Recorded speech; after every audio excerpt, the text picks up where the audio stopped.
I didn't know my life was about to split cleanly in two that Friday night. One moment, I was standing in front of my bedroom mirror, adjusting a charcoal gray dress, and wondering whether crashing my husband's corporate gala counted as confidence or self-sabotage. The next, I would be standing in a crystal-lit ballroom, watching his boss casually humiliate me, completely unaware that she was speaking to the woman who signed her paychecks. But I'm getting ahead of myself. My name is Julia Hayes. I've been married to my husband Ryan for 8 years. He's brilliant, ambitious, and deeply proud of the career he built on his own. For the past 3 years, he's worked at a fast-growing company downtown, climbing from analyst to senior manager through long nights, relentless effort, and a kind of focus that used to make me admire him even more than I already did. 3 weeks before the gala, something changed. Not cheating changed. Not secret texts changed. Something colder. Corporate. Every conversation became about brand image, quarterly targets, team alignment. He came home exhausted but wired, like someone who had just run a marathon fueled entirely by motivational posters and caffeine. His laptop never closed. His phone never stopped buzzing.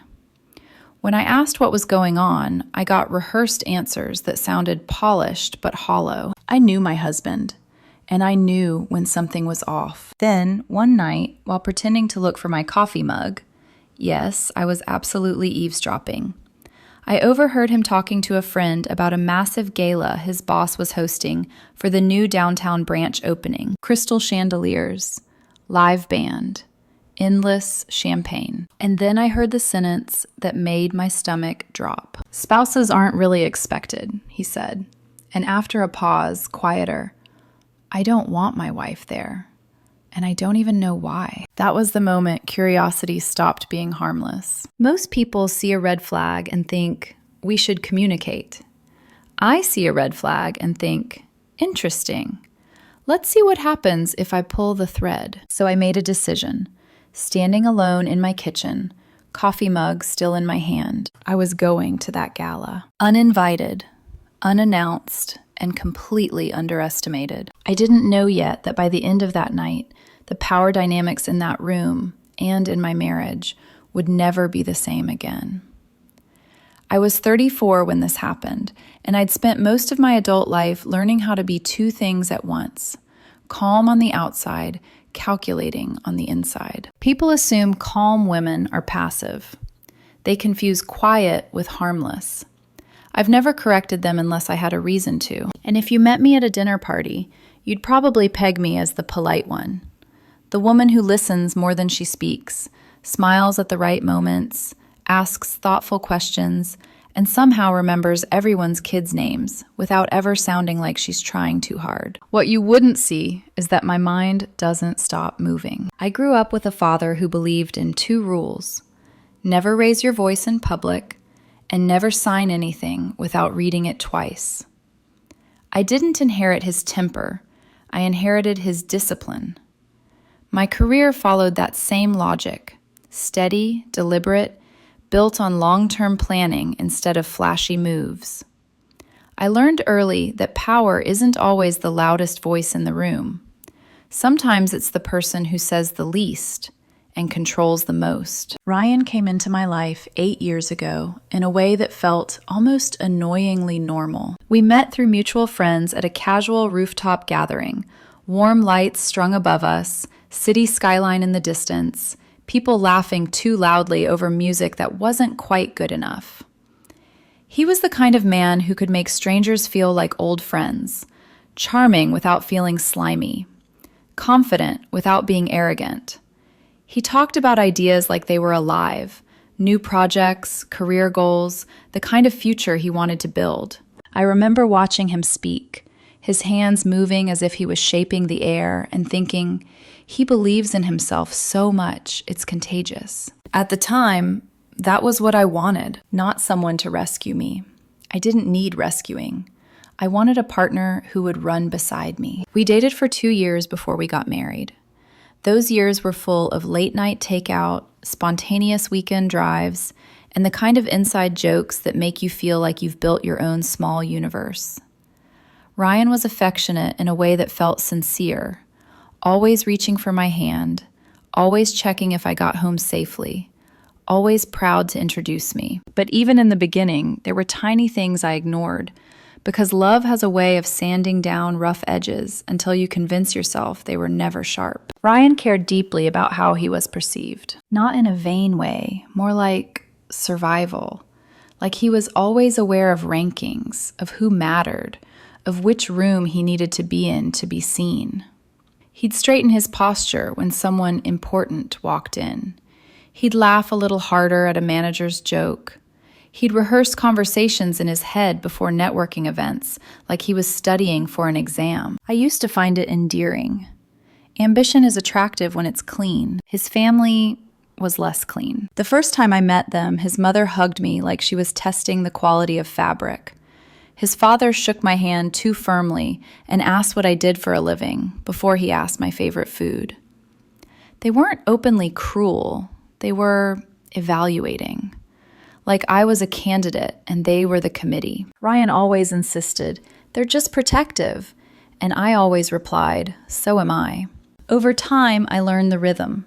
Holidays where I smiled through passive comments, family dinners where I ignored subtle digs, moments where Ryan would squeeze my knee under the table, a silent signal to please don't react.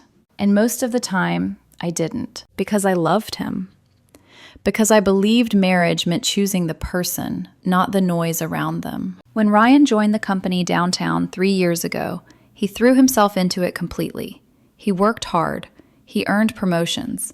I watched him grow into someone who walked faster, spoke sharper, carried his phone like a lifeline, and I was proud. Which is why the shift 3 weeks before the gala didn't just worry me, it scared me. Not because I thought he was cheating. My instincts didn't scream infidelity. They whispered something else, that he was being shaped, pressured, pulled into a version of himself that didn't leave room for us. And when I overheard him say he didn't want me at that gala and didn't know why, I realized something painfully simple. There was a reason. He just wasn't ready to say it out loud. And if he wouldn't tell me what was happening, then I was going to watch it happen myself. The first thing I noticed wasn't what Ryan said. It was what he stopped saying. He used to tell me stories, small ones, insignificant ones, the kind that fill space between dinner and sleep. A joke a coworker made, a meeting that went sideways, a minor frustration he laughed off by the time he got home. 3 weeks before the gala, those stories disappeared. Now, when I asked how his day was, I got summaries instead of details. Busy, productive, a lot of moving parts. His answers felt pre-approved, like they'd already passed through some internal filter before reaching me. He'd eat dinner distracted, scrolling through emails with one hand, nodding at the TV without really watching it. At night, he'd fall asleep faster than usual. Not peaceful sleep, exhausted sleep. The kind where the body shuts down before the mind can catch up. I told myself it was stress, growth pains, success demanding its price. But then came the small, strange moments. He started correcting me in public, gently but noticeably. If I told a story, he'd adjust a detail. If I expressed an opinion, he'd reframe it with a tone that suggested optimization rather than agreement. "You might want to phrase it this way," he'd say, smiling. Or, "That's not exactly how it works anymore. Like there was a version of the world I hadn't been briefed on. One night, while we were brushing our teeth side by side, he casually mentioned his boss, Erica, for the first time in weeks. "She's intense," Ryan said, foam at the corner of his mouth. "But she gets results." The way he said her name was careful, respectful in a way that bordered on rehearsed. I asked what she was like. He shrugged. You know, visionary, big picture thinker, doesn't tolerate weakness. Weakness. The word lingered in the air longer than it should have. I watched him in the mirror as he said it. His shoulders squared, his jaw tightened slightly. He looked like someone repeating a mantra he hadn't written himself. That's when I started noticing Erica everywhere. Her phrases started showing up in his vocabulary. Her priorities became his. Team synergy, brand alignment, optics. I'd heard those words before, sure, but never with this much devotion. Then there was the late-night call. He stepped into the hallway to take it, lowering his voice even though I wasn't trying to listen. I caught fragments as I walked past the bedroom. No, she doesn't need to know. I've got it under control. I understand. When he came back, he kissed my forehead like punctuation. I didn't ask who it was. Not yet. A few days later, his mother called. That alone wasn't unusual. What was unusual was the tone. She asked how Ryan was doing at work. Not how we were doing, not how I was, just him. Then she said, almost casually, "A woman like Erica can really shape a man's future. Ryan's lucky to have someone pushing him." I smiled politely and hung up, but my chest felt tight afterward, because that sentence wasn't admiration, it was permission. Then came the overheard phone call, the one that finally turned unease into certainty. I was in the kitchen, he was in the living room. He thought I was busy. I thought I was prepared. I wasn't. When he said spouses weren't expected at the gala, I felt a flicker of hurt. But when he added, "I don't want my wife there, and I don't even know why," something inside me shifted, because people always know why. They just don't always like the answer. That was the moment the puzzle pieces snapped into alignment. Not enough to reveal the full picture, but enough to show me where to look next. This wasn't about infidelity. It was about image, about hierarchy, about someone teaching my husband that parts of his life, me, were inconvenient in rooms where power was being negotiated. And once I understood that, I stopped wondering whether I should go to that gala. I started wondering what would happen when I did. Friday arrived faster than I expected, the kind of fast that doesn't give you time to second guess. Just enough time to act. Ryan left the apartment an hour earlier than usual, claiming he needed to help with setup. That alone would have raised an eyebrow. My husband has never arrived early to anything in his life, including our wedding. He kissed my cheek, adjusted his tie, and said, "Don't wait up." I smiled and told him to have fun. The door clicked shut behind him, and the silence that followed felt heavier than it should have. I stood there for a moment, listening to the hum of the refrigerator, the distant sound of traffic, the normal life we were both temporarily stepping out of, him knowingly, me deliberately. Then I went to my closet. I chose my outfit carefully, not flashy, not submissive.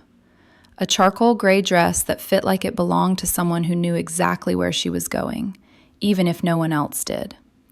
Clean lines, no apology stitched into the seams. As I fastened my necklace, I caught my reflection. "Julia," I said softly, because apparently talking to mirrors runs in marriages like ours. "You're either about to confirm your worst fear or prove that you were wrong. Either way, I needed the truth." The drive downtown gave me too much time to think about how easily distance grows when ambition gets praised instead of questioned. About how often women are told to be supportive without anyone defining what that actually costs. About whether I was crossing a line by showing up where I hadn't been invited, or whether the line had been crossed long before tonight. By the time I pulled into the parking garage near the venue, my chest felt tight, but my hands were steady. That's how I knew I was ready. The building glowed from the outside, glass and light and confidence. People streamed toward the entrance in tailored suits and polished smiles, the air buzzing with money and momentum. At the door, a man with a clipboard checked names. I walked past him without breaking stride. No hesitation. No explanation, just presence. Inside, the space was exactly what Ryan had described, pretentious perfection. Crystal chandeliers scattered light like fractured stars. Music floated just loud enough to feel expensive. The food looked too beautiful to eat. And the people. They stood in clusters, champagne flutes held like accessories, laughing on cue, leaning in at the right moments. Success as performance art. The second my heels touched the marble floor, the temperature changed. I felt it before I saw it. Eyes turned. Conversations stuttered. Smiles paused mid-stretch. Not because I looked out of place, because I was unexpected. I spotted Ryan almost immediately. He stood near the center of the room, shoulders back, glass in hand, laughing a little too loudly at something his boss said. His posture was different here, tighter, more alert, like a man constantly being evaluated. For a moment, I just watched him. Then Erica noticed me. She moved toward me with the confidence of someone who believed she owned the room, and by extension, everyone in it. Her smile was bright, sharp, and calculated. "Oh," she said, eyes flicking over me with professional curiosity. "You must be Ryan's wife." The word wife landed strangely, like a title she hadn't expected to use. "Yes," I replied calmly. "I am." She extended her hand. Her grip was firm, assertive, bordering on aggressive. "I'm surprised to see you here," Erica said lightly. "This is more of a professional event." I smiled back. Slow, controlled. "Of course," I said. "I support my husband's career." The people around us listened without appearing to. A practiced skill. Erica's gaze sharpened. "That's wonderful," she said. "Not everyone understands when ambition has to come first." There it was.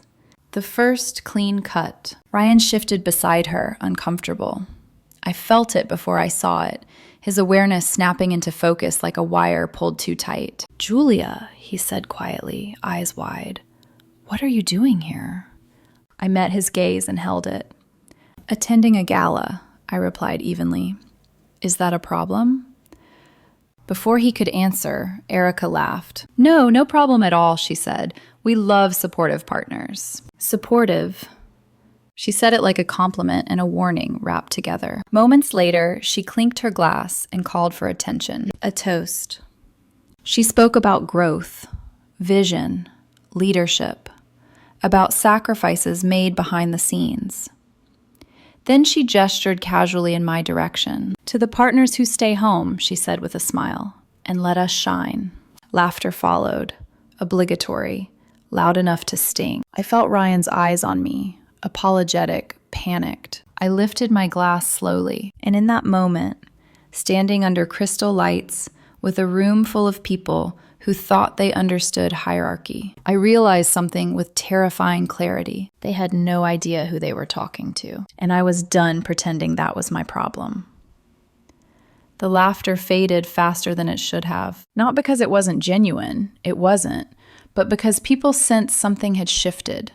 The air thickened, like the room itself was holding its breath, waiting to see whether I would swallow the moment or respond to it. I didn't speak right away. I took a sip of champagne instead, let the bubbles sting my tongue, gave my hands something to do so they wouldn't betray me by shaking. Ryan leaned closer. "Julia," he whispered, barely moving his lips.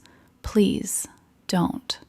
That single word, please, hit harder than Erica's joke ever could have. Not because it was unkind, because it was afraid. I looked at my husband and saw the conflict written all over his face.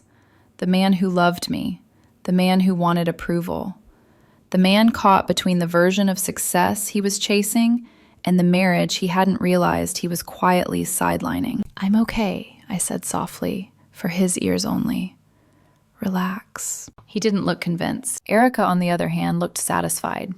She took my silence as consent, or submission, or embarrassment. She turned away, already moving on to the next cluster of executives, like I'd been handled, categorized, dismissed. And something in me went very still. I wandered toward the buffet, not because I was hungry, but because distance gave me perspective.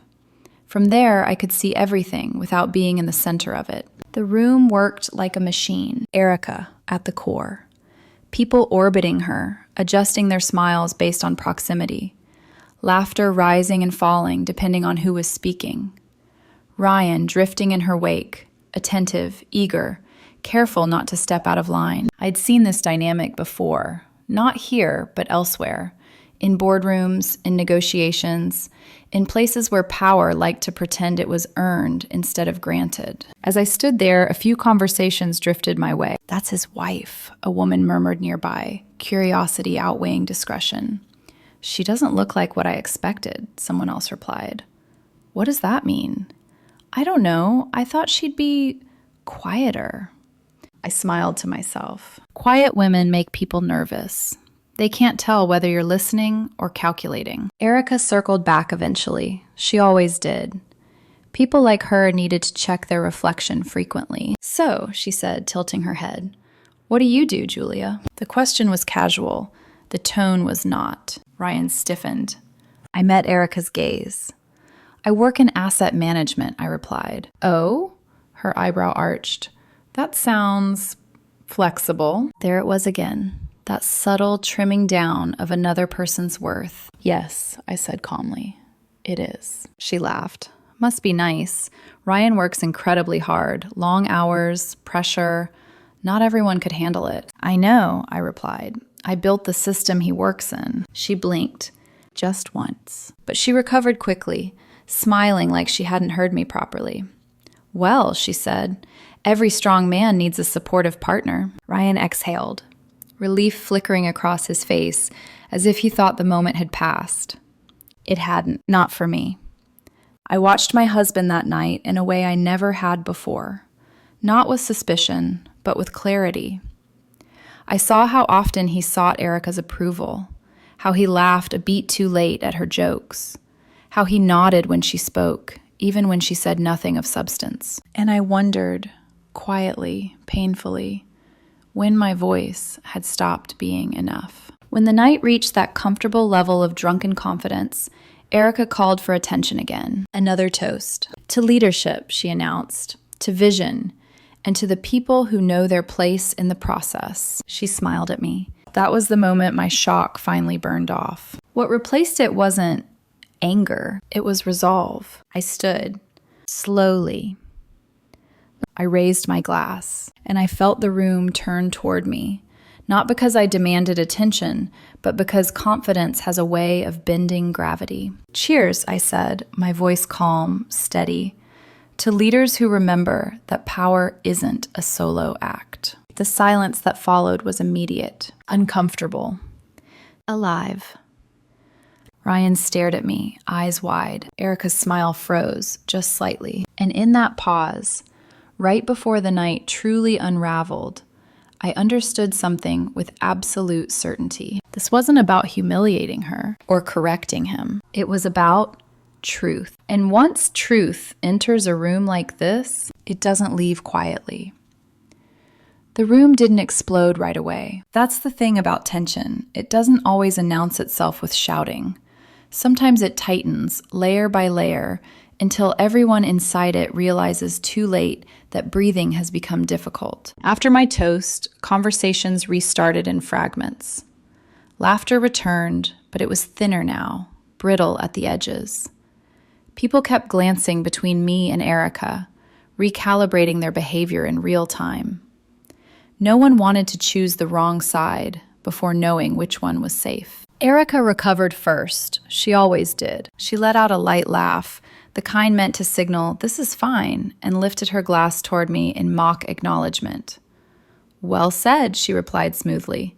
"Teamwork is important." But her eyes told a different story. They lingered on me a fraction too long, sharp and assessing, like she was mentally flipping through files she didn't remember authorizing.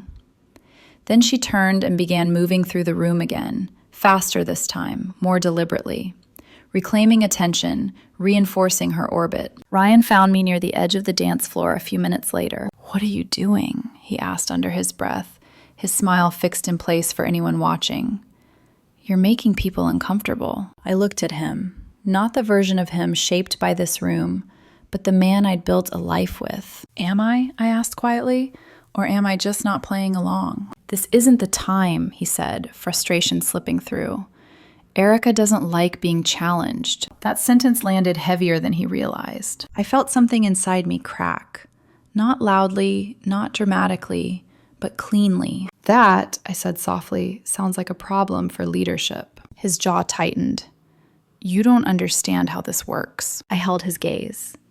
"I understand exactly how this works. That's why I'm here." Before he could respond, Erica reappeared, this time with company. 2 senior managers, 1 board-adjacent advisor, a woman from HR hovering just behind them, already alert. "Ryan," Erica said warmly, We were just discussing the Q3 expansion. Care to join us? He glanced at me, hesitating. I nodded once. Go ahead. He left with them, relief visible in his shoulders. I stayed where I was. And that's when the whispers got louder. Not cruel, curious, confused, speculative. People approached me in ones and twos, drinks in hand, asking harmless questions that weren't harmless at all. So how did you and Ryan meet? You must be very proud of him. It's nice to see such balance in a marriage. Balance, I answered politely, calmly, truthfully, but selectively. Across the room, Erica was talking animatedly, gesturing with her glass, clearly performing reassurance. I caught phrases drifting toward me. Alignment, control, optics. Optics. That word again. Then the speech happened. She tapped her glass, drawing everyone's attention like a conductor lifting her baton. The band quieted. Conversation stopped. Ladies and gentlemen, Erica began, voice rich with confidence. Tonight represents everything we've built together. She spoke about growth, about sacrifice, about vision, about herself. And then she gestured broadly toward Ryan. People like Ryan, she said, smiling at him, are proof that dedication pays off. When you commit fully, when you don't let distractions interfere, you rise. Distractions. I felt several heads turn toward me. My chest stayed calm. My pulse didn't change. She continued, warming to her theme. Success requires focus, support at home, understanding that not everyone needs to be in every room. That was no longer subtle. Applause followed. Automatic. Conditioned. Ryan clapped too, though his eyes didn't quite meet mine. And that's when I stood, not abruptly, not angrily, deliberately. I raised my glass again, not high, just enough to be seen. Erica noticed mid-sentence. Her words faltered for half a beat. Yes, she asked, smile tightening. To add, I said clearly, to what you're saying about commitment. The room froze. I felt the weight of 100 calculations happening at once. Careers, loyalties, future consequences. I agree, I continued. Commitment matters, especially from leadership, especially when decisions involve money that isn't personally theirs. A murmur rippled. Erica's smile sharpened. I'm not sure what you mean. I took a step forward. Expansion budgets, I said calmly. Operational oversight, accountability. The CFO, Michelle, looked up sharply from her seat. I turned toward her, meeting her gaze. Michelle, I said pleasantly, do you still have the board-approved Q3 figures on hand? The effect was immediate. Michelle straightened, wine glass lowering slowly. She looked at me, really looked at me, for the first time that evening. Yes, she said carefully. I do. Erica laughed too loud. This isn't the time. It is, I replied gently, because transparency always is. Ryan stared at me now, confusion bleeding into something like realization. Julia, he said quietly, what are you doing? I turned to him. I'm finishing what you were too polite to start. I faced the room again. My name is Julia Hayes, I said evenly. Founder, primary shareholder, board signatory. Silence crashed down like glass shattering. Phones came out. People whispered names. Someone near the back audibly gasped. Erica's face drained of color. Michelle exhaled slowly, then nodded once. Confirmation without spectacle. Ryan's mouth opened, closed. I didn't raise my voice. I didn't need to. I've enjoyed watching this company grow, I continued, but leadership isn't performance, and respect isn't optional. Erica took a step back. I think, Michelle said into the quiet, we can conclude the evening. The room moved again, this time with purpose. Conversations erupted, people stood, chairs scraped. Alliances shifted in real time. Erica was suddenly very alone. Ryan walked toward me slowly, disbelief etched into every line of his face. You own the company? He asked. I do, I said. Why didn't you tell me? I met his eyes. Because I wanted to know who you'd be, I replied softly, when you thought I was no one. The car ride home was silent. Not the comfortable kind. The kind that presses against your ears until your own breathing sounds too loud. Ryan sat in the passenger seat, hands folded tightly in his lap, staring straight ahead like the windshield might offer answers I couldn't or wouldn't give him. The city lights slid past us in blurred streaks, reflections of a night that had gone irrevocably off script. I didn't turn on the radio. I needed the quiet. When we got home, he went straight to the kitchen and poured himself a glass of water he didn't drink. Just stood there, staring at it like it might dissolve if he looked away. Finally, without looking at me, he spoke. "Why didn't you tell me?" There it was again. Not, "I'm sorry," not, "Are you okay?" Just that question, tight with accusation, layered with confusion. I set my keys down slowly. "I did tell you," I said. "In every way that mattered. I just didn't give you the headline." "That's not fair," he snapped, turning now. His voice cracked immediately afterward, like the anger hadn't been properly reinforced. "You let me walk into that room thinking..." "Thinking what?" I asked quietly. "That I was a distraction?" He flinched. "That's not what I meant."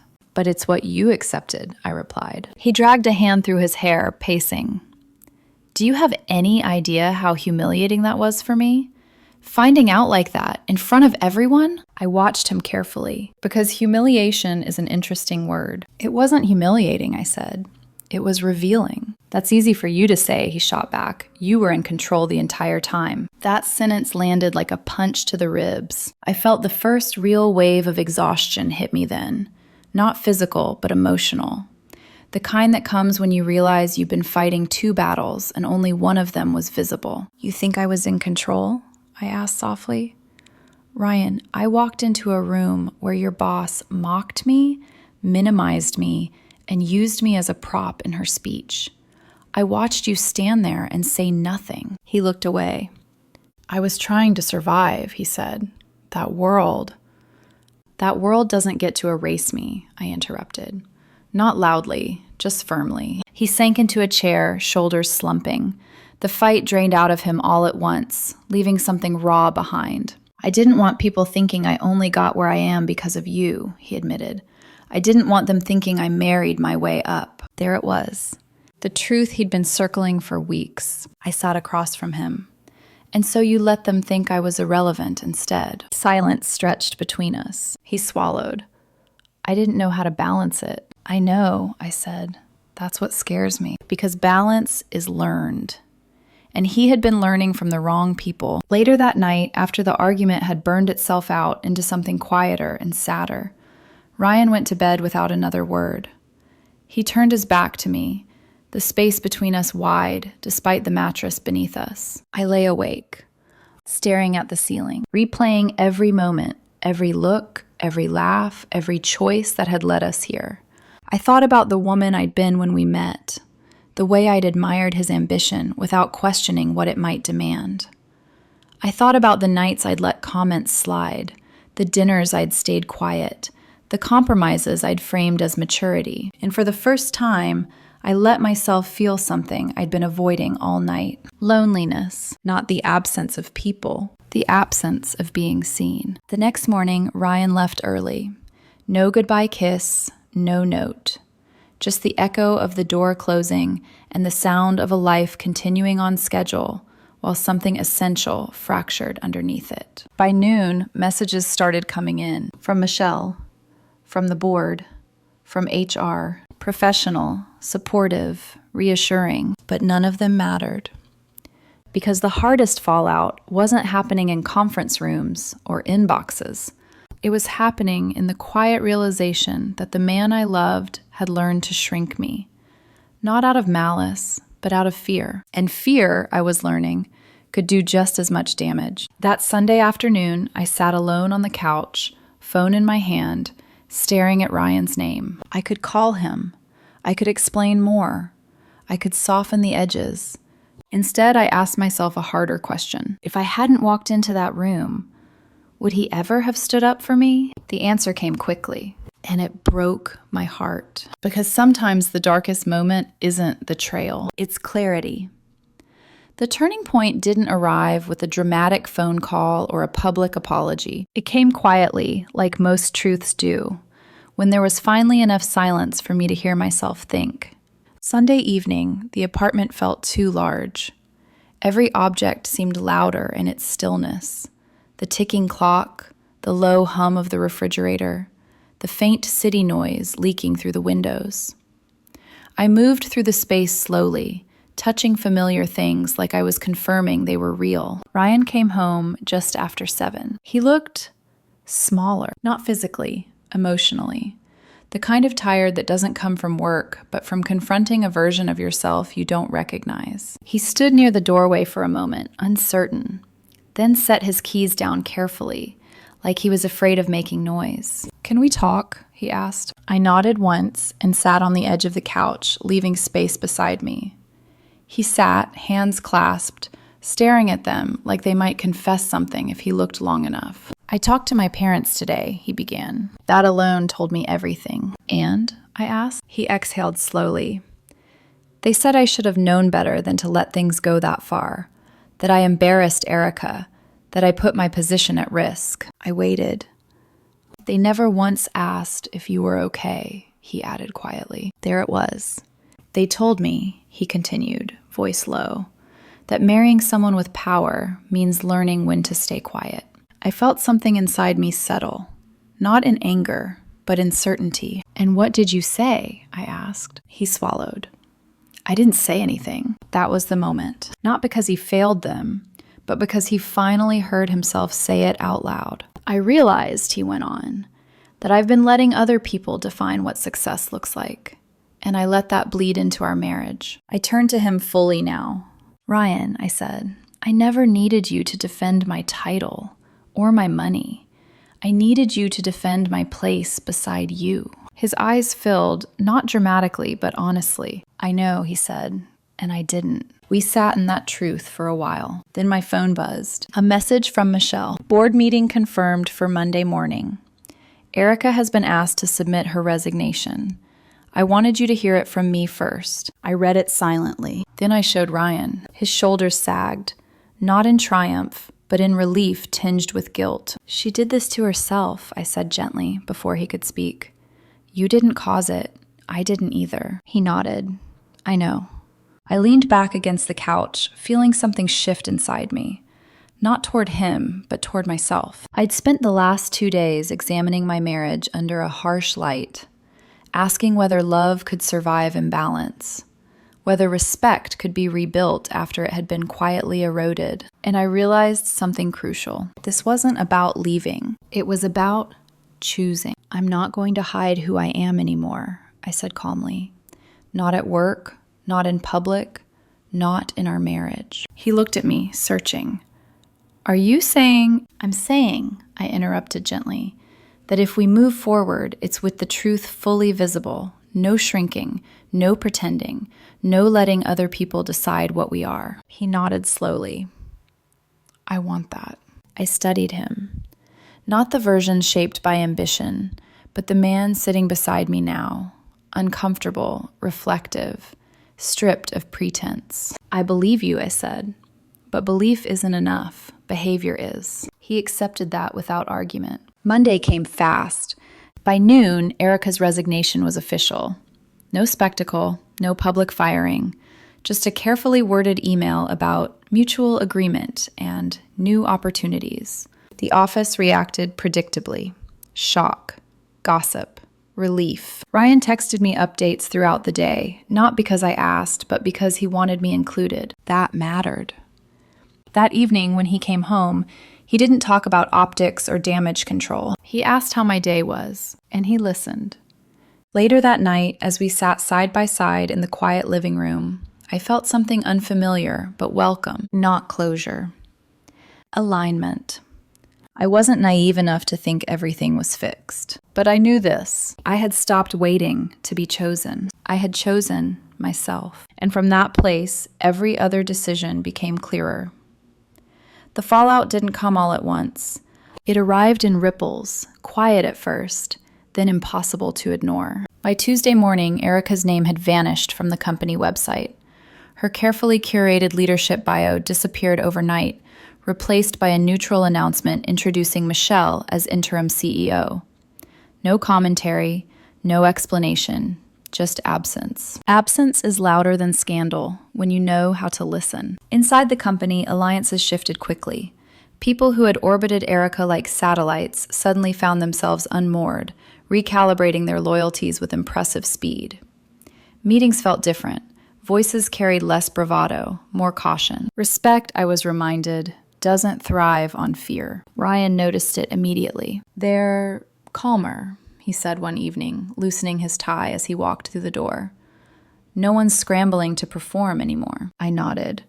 That's what happens when pressure stops being personal. He hesitated, then added, some people won't even say her name. I didn't comment. I didn't need to. By Wednesday, word had reached outside the building. A reporter called asking for a statement about leadership changes. I declined on record. Off the record, I said one sentence. Authority should never confuse intimidation with respect. That quote made its way into a short industry piece by Thursday afternoon. Erica, I learned later, was not handling the silence well. She sent emails, long ones, to people who didn't reply. She tried to frame her departure as strategic, forward-looking, temporary. The narrative didn't stick. Too many people had watched her fall from power in real time. You can't outspin a room full of witnesses. Ryan came home shaken that night. She called me, he said, pacing. Asked if I could vouch for her. Said you blindsided her. I looked up from the couch. And? I told her I couldn't, he said quietly. That what happened. That was new. Not dramatic, not heroic, but honest. The real consequences, though, weren't professional. They were personal. Ryan's parents called Thursday evening. I didn't answer. He did. I listened from the kitchen as his voice rose, then steadied, then lowered again. I heard words like disrespect, family image, humiliation. I heard him say my name, firmly, without apology. When he hung up, he looked exhausted. They think I should have defended Erica, he said, that I chose the wrong side. I met his gaze. There isn't a wrong side when the truth is clear. He nodded, but his shoulders were heavy. That night, I lay awake again, but this time the loneliness was different. Less sharp, less accusing. It felt like grief, not for Erica. For the illusion that success could be chased without consequence. At work, Michelle moved quickly. She held open forums, revisited policies, addressed concerns that had been buried under layers of performative leadership. People responded, not with applause, but with relief. On Friday, she sent me a message. Thank you for what you did and how you did it. I stared at it for a moment before replying. It wasn't about her. It was about the culture. Ryan watched me type. Do you regret it? He asked. I shook my head. No, but I understand it. Understanding didn't make it painless. That weekend, the apartment filled with a strange quiet. Not tense, not warm, just reflective. We cooked together without music, talked in pieces instead of paragraphs. We were learning how to exist without avoidance. Sunday morning, over coffee, Ryan finally said it. I need to figure out who I am without borrowing power from other people. I looked at him. That's work you have to do on your own. I know, he said, but I want to do it without losing us. I didn't answer right away. Because love, I was learning, isn't proven by staying. It's proven by changing. I'm not going anywhere right now, I said eventually, but I won't shrink again, ever. He reached for my hand.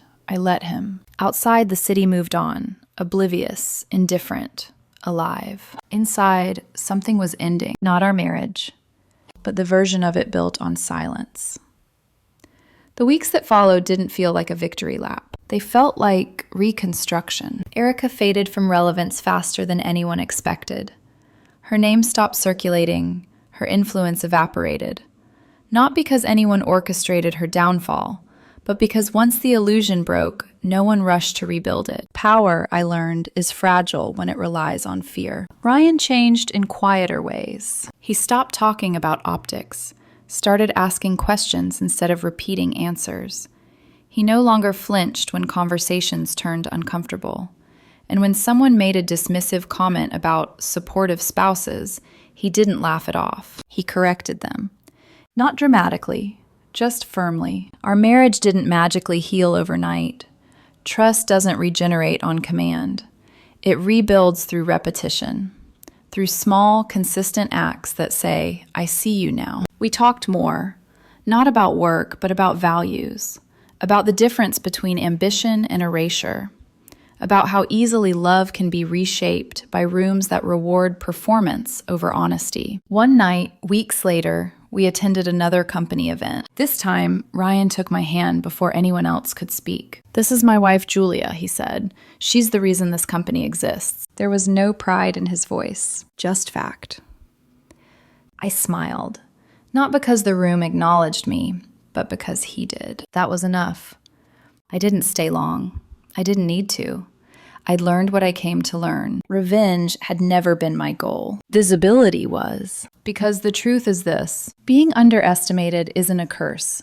It's a position, a vantage point. From there, you see how people behave when they think you don't matter. You see what they value. You see who they become when no one's watching. And when the moment comes, when silence no longer serves you, you don't have to shout. You just stand. You let the truth speak in your place. And if that makes people uncomfortable, good. Growth usually does. I didn't walk into that gala to destroy anyone. I walked in to remind myself that I don't need permission to exist fully. At work, in love, or in rooms that weren't built with me in mind. And the lesson I carry with me now is simple. Never make yourself smaller to protect someone else's ego. Because the right partner won't ask you to. They'll stand beside you, even when the lights are brightest.